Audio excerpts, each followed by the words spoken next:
Hello everyone, my name is Caleb and this is Nothing Beyond What Is Written, where we talk about biblical concepts that are either never explained to us or sometimes just not even talked about, or concepts that may be just misunderstood by the church. If you're new to this channel and you're interested in this kind of content, please hit the like button and subscribe. In my first video, I talked about how Jews are still God's chosen people, but I wanted to give further evidence for that, for the continued place of Israel and the Jews. And I want to do this by two different methods. By looking at how the word Israel is used in the New Testament, because if Israel has a place the church, we should see the word Israel now being used in place of the church. The second one is the church and Israel. What's the difference between the two? Point number one, how is the word Israel used in the New Testament? Now, I'm only going to be looking at how the word Israel is used in the New Testament and not the word Jewish or Jew. At the same time, I'm only going to be looking at verses past the New Testament. And the reason for this is very practical and also very theological. The practical reason for this is because the word Israel is used 75 times in the New Testament. 31 of those times are in the Gospels alone. So it would be very long to do that. It's theological because the New Testament did not actually start until Jesus' death, burial, and resurrection. So the church could not have replaced Israel at that point. Starting off, we have Acts 1:6. So when they had come together, they asked him, "Lord, are you restoring the kingdom to Israel at this time?" Verse 7. He said to them, "It is not for you to know times or periods that the Father has set by his own authority." So this verse is saying that the apostles came to Jesus and said, "Lord, are you going to be restoring the kingdom of Israel right now?" And he goes, "You don't need to know that right now." He didn't say, "No, I'm not ever going to restore the kingdom of Israel." He said, "That's not for you to know right now." Acts 2:22. Men of Israel, listen to these words. This Jesus the Nazarene was a man pointed out to you by God with miracles, wonders, and signs that God did among you through him, just as you yourselves know. This says men of Israel, specifically talking about people who are Jewish, people who are descendants from Abraham. Acts 2:36. Therefore let all the house of Israel know with certainty that God has made this Jesus, whom you crucified, both Lord and Messiah. Let all the house of Israel. All the house of Israel. That is saying all the people of Israel. Not people who are going to accept Jesus, but people who are Jewish. Acts 3:12. When Peter saw this, he addressed the people, "Men of Israel." Same thing as the last two verses. It's very much saying just men of Israel, people who are Jewish. Acts 4:27. For in fact, in this city both Herod and Pontius Pilate, with the Gentiles and the people of Israel, assembled together against your holy servant Jesus, whom you anointed. This says Gentiles and the people of Israel. This shows that there is a distinction between the two groups. Acts 5:21. In obedience to this, they entered the temple complex at daybreak and began to teach. When the high priest and those who were with him arrived, they convened the Sanhedrin with the full senate of the sons of Israel and sent orders to the jail to have them brought. Once again, this says the sons of Israel, the people who are of Jewish descent. Acts 7:42. Then God turned away and gave them up to worship the host of heaven, as it is written in the book of the prophets. House of Israel, did you bring me offerings and sacrifices 40 years in the wilderness? This verse is just a quote from the Old Testament that says, House of Israel, the people who were Jewish at that time. Acts 9:15. But the Lord said to him, "Go, for this man is my chosen instrument to take my name to the Gentiles, kings, and the Israelites." What's really interesting about this verse is that this is Jesus speaking. I'm pretty sure he would have correct theology on this. Jesus would not say, okay, he's going to go to the Gentiles and then he's also going to go to Israelites. Acts 10:36. He sent the message to the Israelites, proclaiming the good news of peace through Jesus Christ. He is Lord of all. This is saying he sent the message to the Israelites. He sent the message to those people, that people group. Acts 13:16. Then Paul stood up and motioned with his hand and said, "Men of Israel, and you who fear God, listen." Paul makes a distinction between Jewish and just normal people. Acts 21:28. Shouting, "Men of Israel, help, this is the man who teaches everyone everywhere against our people, our law, and this place. What's more, he has brought Greeks into the temple and has profaned this holy place." Men of Israel, just like normal. Just like the verses that we had at the very beginning. Acts 28:20. For this reason I have asked to see you and speak to you. In fact, it is for the hope of Israel that I'm wearing this chain. He says, I still have hope for Israel. I still want to do this for Israel.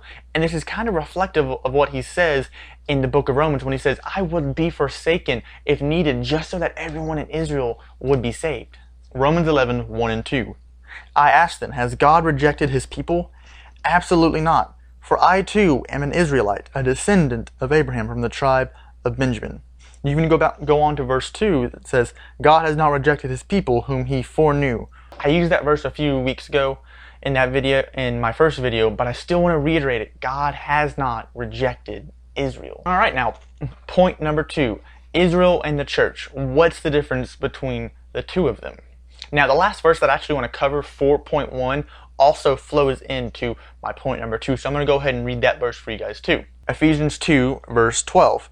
At that time, you, Gentiles, were without the Messiah, excluded from the citizenship of Israel, and foreigners to the covenants of the promise, without hope and without God in the world. So what this verse is saying is that when we were without the Messiah, when we were without Jesus, that we were excluded from the citizenship of Israel, and that we were without God completely. It goes on to say that we have now been brought near. This verse can imply quite a few things. You can either say that we are now citizens of Israel, or that at least we are able to have fellowship with Israel and with God. But what this verse does not do, it does not say that we have replaced Israel in any way. This now calls into question the verse Romans chapter 9, verse 6. It reads, but it is not as though the word of God has failed, for not all who are descended from Israel are Israel.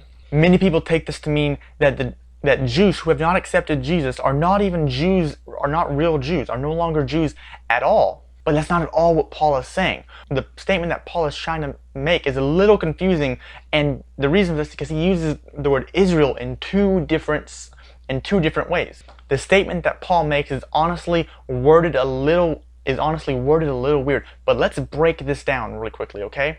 In this verse, Paul is saying not all who are from Israel are actually Israel. And yes, I did just repeat that whole verse. Now, how do I know this? Because the passage very much explains what's going on in this entire thing. So let's look at this whole passage, starting in verse 7. Neither are they all children because they are Abraham's descendants. On the contrary, your offspring will be traced through Isaac. That is the key. That's the key. It says, let me explain what I'm saying here. That is, it is not the children by physical descent who are God's children, but the children of the promise are considered to be the offspring. Paul is literally using the term Israel in two different ways. Now, the last thing I want to cover is Revelation chapter 9 and 10 and Ephesians 5:25. Revelation 21, 9 and 10. Then one of the 7 angels who had held the 7 bowls filled with the 7 last plagues came and spoke with me. Come, I will show you the bride, the wife of the Lamb. He carried me away in the Spirit to a great and high mountain, and showed me the holy city, Jerusalem, coming down from the mountain of God. Ephesians 5:25. Husbands, love your wives, just as Christ loved the church and gave himself for her. Now, Revelation says that Jerusalem is Jesus' bride, but Ephesians says just as Christ loved the church, and then kind of implies that that is who his bride is. So which one is it? Well, it's both. I've already discussed Ephesians 2:12, where Paul discusses how we were excluded from the citizenship of Israel. Well, you can apply that same logic here. And this is exactly what the Old Testament says. Let me show you Isaiah chapter 2, verses 1 through 4. The vision that Isaiah son of Amos saw concerning Judah and Jerusalem. In the last days, the mountain of the Lord's house will be established at the top of the mountains, and will be raised above the hills. All nations will stream to it, and many people will come and say, Come, let us go up to the mountain of the Lord, to the house of the God of Jacob. He will teach us about his ways, so that we may walk in his paths. For instruction will go out of Zion, and the word of the Lord from Jerusalem. He will settle disputes among the nations. He will provide arbitration for many peoples. They will turn their swords into plows and their spears into pruning knives. Nations will not take up sword against other nations. They will never again train for war.